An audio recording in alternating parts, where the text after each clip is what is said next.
Tadi tahu asma wa sifat, tauhid rububiyah. Alhamdulillahirabbil alamin arrahmanir rahim maliki yaumiddin iyyaka na'budu. Iyyaka na'budu, hanya engkau ya Allah yang aku sembah. Wa iyyaka nasta'in, hanya engkau tempat aku minta pertolongan. Ini dinamakan tauhid uluhiyah. Sebab hanya satu yang kita minta dan hanya satu yang kita sembah. Iyyaka na'budu, hanya engkau yang aku sembah. Ada kita sembah yang lain? Bila kita menafikan penyembahan yang lain, maka kita katakan itu namanya tauhid uluhiyah. Tauhid uluhiyah. Jadi dalam Fatihah, kalau kita tak baca Fatihah, bermakna kita tak sembahyang. Tak sembahyang itu kafir. Malah di dalam hadis Bukhari, la salata liman lam yaqra bi Fatihatil kitab. Tidak ada solat bagi siapa yang tak baca Fatihah. Jadi bila baca Fatihah, kita mengikrarkan tiga tauhid, asma wa sifat rububiyah dan uluhiyah. Betul kan? Ulang lagi sekali. Anda katakan, apakah tauhid asma wa sifat rububiyah, uluhiyah itu bid'ah? Berarti kalau bid'ah jangan baca Fatihah. Kalau tak baca Fatihah nak baca apa dalam solat?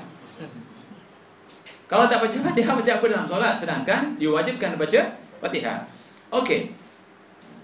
Ulang lagi sekali. Bismillahirrahmanirrahim. Ayat pertama. Di antara sifat-sifat Allah adalah Ar-Rahman Ar-Rahim. Di antara nama Allah adalah Ar-Rahman Ar-Rahim. Maka dikatakan tauhid asma wa sifat, kerana kita tidak menyamakan sifat Allah dan nama Allah dengan nama dan sifat manusia atau makhluknya. Betul kan? Dalilnya laisa kamitslihi syai' lam yakun lahu kufuwan ahad. Ini adalah dalil-dalil. Setelah kita baca Bismillahirrahmanirrahim, Alhamdulillahirabbil alamin, Alhamdulillahirabbil alamin, segala puji bagi Allah Rabb. Rabb saya katakan pencipta, sebab Rabb tu Khaliq. Khalaqas samawati wal ardh, yang menjadikan langit dan bumi. Rabbus samawati wal ardh, Tuhan yang menjadikan langit dan bumi. Bila dinasabkan hanya satu Tuhan yang mencipta segala-galanya, Rabb atau Khaliq, maka dikatakan tauhid rububiyah. Ada pencipta yang lain? Ada Tuhan yang lain? Tidak ada. Bila diteruskan iyyaka na'budu wa iyyaka nasta'in, ya Allah hanya engkau sahaja, tak ada tandingannya, tak ada yang kedua ketiga yang kami sembah. Sedangkan tauhid uluhiyah adalah tauhid ibadah, tauhid yang menyuruh kita menyembah hanya satu Tuhan. Iyyaka na'budu, hanya engkau yang kami sembah, wa iyyaka nasta'in, dan hanya engkau tempat kami minta. Ini tauhid uluhiyah ataupun tauhid ibadah. Jadi apa bid'ahnya? Bid'ah, kalau bid'ah bermakna dia tidak faham lagi. Dia bukan bid'ah, dia tahu ini sunnah. Malah hakikat tauhid, tapi dia dah syok dengan sifat 20 itu saja. Dia syok dengan sifat 20, boleh nyanyi pula. Tauhid rububiyah, uluhiyah sampai sekarang belum ada orang nyanyikan. Tapi kalau sifat 20 nyanyi. Ya kan? Dulu sebelum ngaji, saya sebelum ngaji, Pak Kiai itu mengatakan kena nyanyi dulu ramai-ramai sifat 20. Wujud idam adalah hendaknya. Penuntut begitu, kena nyanyi sifat 20. Dan ada dijual nasyid-nasyid sifat 20, betul kan? Subhanallah. Jadi itu bukan bid'ah. Siapa mengatakan bid'ah, dia orang yang tidak faham. Mudah-mudahan Allah memahamkan jamaah kita di sini, insya-Allah. Teruskan pada soalan. Ustaz, mungkin teruskan. Ada salah satu hujah dia kata, antara bid'ah dia kata, kalau kita kata kita akui yang tauhid yang tiga ni, bila kita satu ayat kalau tauhid rububiyah tu, kita tanya dengan orang tauhid, siapa yang menciptakan langit dan bumi? Allah. Maknanya kalau kita mengakui tauhid, seolah kita mengakui orang kafir tu adalah ahli tauhid. Itu dia kata bid'ah. Tauhid ada yang dikongsi dengan orang kafir. Tak apalah, dia percaya dengan tauhid kita, baguslah. Apakah bila orang kafir percaya dengan tauhid kita, kita buang tauhid itu? Seperti dulu ada orang di Singapura, katanya Ustaz jangan pakai janggut, Yahudi pakai janggut. Baguslah Yahudi pakai janggut. Besok kalau Yahudi sembahyang atau tak mau sembahyang? Kalau Yahudi masuk ke Mekah, dia Islam, katakan masuk kerjakan haji, ataupun dia buru-buru Islam, anda tahu bahawa dia buru-buru, anda tak mau kerjakan haji, dia ikut kita tak apa, jangan kita ikut dia. Sebab kita ikut dia dilarang. Man tashabbaha biqaumin fahuwa minhum. Siapa menyerupai satu kaum, jadilah kaum tu. Memang di dalam Al-Quran tauhid rububiyah itu dikongsi dengan semua makhluk di permukaan bumi. Sehingga Allah mengkhabarkan wala in sa'altahum man khalaqas samawati wal ardh la yaquluna Allah. Kalau kita tanya kepada siapa pun di permukaan bumi, siapa pun orangnya, siapa saja, Yahudi ke, Nasrani ke, Majusi, siapakah jadikan langit dan bumi, mereka katakan Allah. Sayaqulunallah. Dia akan mengatakan jadikan langit dan bumi itu Allah. Sebab Allah nama Tuhan. Makanya kita hebat, nama Tuhan kita Allah. Orang Yahudi apa nama Tuhannya? Orang Nasrani apa nama Tuhannya? Apa dia? Allah? Tak.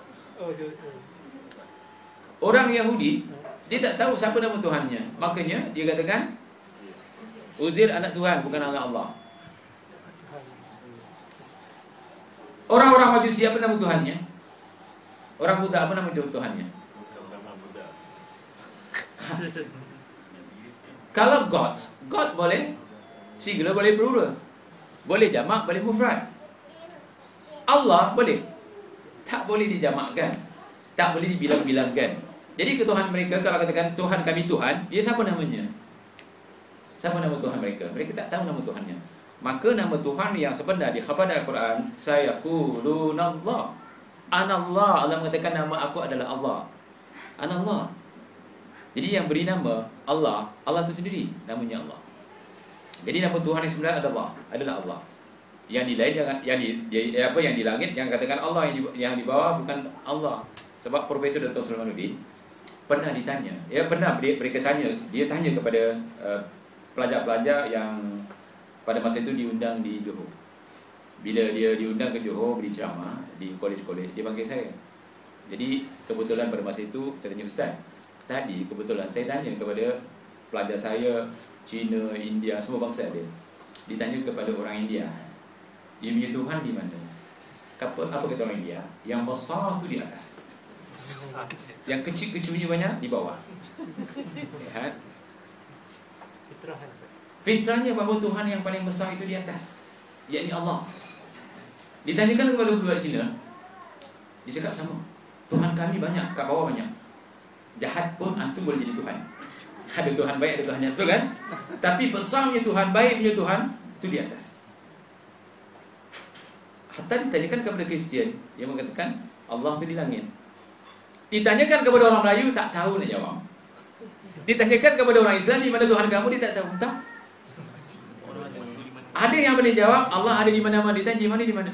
Di mana itu di mana? Ha? Tuhan itu di mana-mana, di mana? Ha? Allah wujud dia kata, Ustaz. Apa dia? Dia kata Allah wujud dia. Di mana wujudnya? Kembalikan kepada Al-Quran, tak bingung. Ar-Rahmanu 'alal 'arsy istawa. Allah bersemayam di atas arasnya, kan tak bingung. Ini tak. Kata Syekh Qutb, kalau anda mengatakan bahawa Allah bersemayam di atas arasnya, Allah bertempat. Allah tidak bertempat. Allah fi kulli makan. Fi kulli makan di mana? Jadi kita katakan bahawa Allah Ar-Rahmanu 'alal 'arsy istawa. Jadi tentang tauhid uluhiyah, rububiyah, asma wa sifat, itu punya hujah. Kalau mengatakan bahawa Allah adalah Ar-Rabb samawati wal ard, tidak ada Tuhan selain Allah, semua manusia mengaku seperti itu. Hatta orang-orang kafir, dia katakan yang menjadikan langit dan bumi adalah Allah, tidak ada yang lain. Sehingga Allah mengatakan, "Lau kana fihi ma alihatun illallah la fasadata." Jika di langit ada Tuhan, di bumi ada Tuhan, maka keduanya akan binasa. Tuhan di atas minta lain, di bawah minta lain. Jadi Tuhan satu yang bersemayam di atas arasnya. Jadi kalau ada soalan, teruskan dengan soalan, insyaAllah. Muslimah pada soalan, teruskan. Adapun kandungan bab ini kita boleh baca sendiri tuan-tuan, insyaAllah. Di rumah saya kebanyakan ni pelajar biasanya orang-orang intelek, bacalah sendiri. Kalau ada persoalan, bawa ke sini semula, insyaAllah. Iya. Kalau tak ada soalan, bagaimana? Nak tutup cukup di sini. Lepas ni jangan blok saya ya, minta maaf. Sampai saya nak makan tak boleh. Kalau nak tanya sekarang, kecuali masalah pribadi. Boleh? Ustaz, ya, teruskan. Ustaz, kupaskan pula tentang tauhid hakimiyah. Tauhid hakimiyah, kalau tidak ditafsirkan secara tauhid hakimiyah orang-orang Khawarij, selamat. Tauhid hakimiyah kalau tidak ditafsirkan atau tidak dikhususkan sebagaimana penafsiran orang-orang Khawarij, tauhid ini ya tauhid yang selamat. Tetapi orang-orang Khawarij memaknakan tauhid hakimiyah adalah tauhid hukum. siapa yang tidak berhukum hukum Allah dikatakan kafir. Dibawa dalil apa dia? Wa man lam yahkum bima anzalallah fa ulaika humul kafirun. Kafirnya katanya mutlak. Kalau kafirnya mutlak bermakna syirik. Kalau syirik bermakna kekal dalam neraka. Jadi seolah-olah siapa tak berhukum dengan hukum Allah menjadi bab tauhid. Kalau tidak dia kekal dalam neraka. Ini tauhid. Yang kekal dalam neraka masalah tauhid dan masalah syirik. Makanya saya menulis satu buku, Hukum Mengkafirkan Pemerintah Islam, untuk menjawab soalan-soalan yang ditujukan kepada saya. Dan saya lanjutkan dengan Hukum Mengkafirkan Pemerintah Islam. Dan saya lanjutkan juga dengan Tauhid Hakimiyah secara khusus. Tauhid Hakimiyah adalah datangnya daripada Khawarij. Dalam pemerintahan Ali paling jelas Tauhid Hakimiyah juga dipakai oleh mereka. Apabila perang di antara Ali dengan Aisyah radhiyallahu anha dikatakan perang Jamal, saya itu ada silap. Antara perang Siffin dengan perang Jamal. Perang Siffin lain, perang Jamal lain. Okey. Apabila berlaku perang Jamal, Ali dengan siapa? Dengan Aisyah. Okay, dikatakan perang Jamal kerana Aisyah di atas unta. Tertawan. Pihak Aisyah kalah. Bila tertawan, saya katakan tempoh hari, apabila orang Arab berperang, semua hartanya dibawa. Kalau kalah, kalau mati, kalau harta punya habis. Harta bini, anak boleh dijadikan hamba. Setelah tertawan, maka orang-orang Khawarij berkata kepada Ali dengan membawa hujah. Apa hukmul jahiliyah ya Ali? Apakah engkau mau hukum jahiliyah? Dan dibacakan juga wa man lam yahkum bima anzalallahu ulaika humul kafirun. Siapa yang tidak berhukum hukum Allah maka kafir. Apa kata Ali? Kalimatul haq arada bihal batil. Kalimah itu Quran. Kerana kalimah Quran itu adalah kalimah yang hak. Al-haqqu min rabbika fala takunanna minal mumtarin. Kebenaran itu daripada Tuhanmu, Quran. Kebenaran daripada Tuhanmu, kamu jangan ragu. Apa puncanya? Apabila tertawan Aisyah radhiyallahu anha, maka kenapa tidak dibagi hartanya? Kenapa Aisyah tidak dibagi siapa yang dapat bahagiannya? Maka seorang sahabat dikedepankan oleh Ali radhiyallahu anhu untuk menemui ribuan Khawarij pada masa itu. Apa kata sahabat ini? Aisyah itu kan ibu kita, Ummul Mukminin. Boleh tak kita kahwin dengan mak kita? Boleh tak mak kita jadikan hamba? Mak kita dua. Satu mak yang melahirkan kita, satu mak adalah isteri Rasulullah SAW, Ummul Mukminin. Apa katanya? Kalau bukan Ummul Mukminin, apakah dia Ummul Kafirin? Tidak boleh dibagi. Begitu juga harta yang dirampas. Bukankah ada hukum? Wala ta'kulu amwalakum bainakum bil batil. Jangan kamu makan uang di antara kamu dengan batil. Jadi itu hak orang Islam yang terfitnah berlaku peperangan.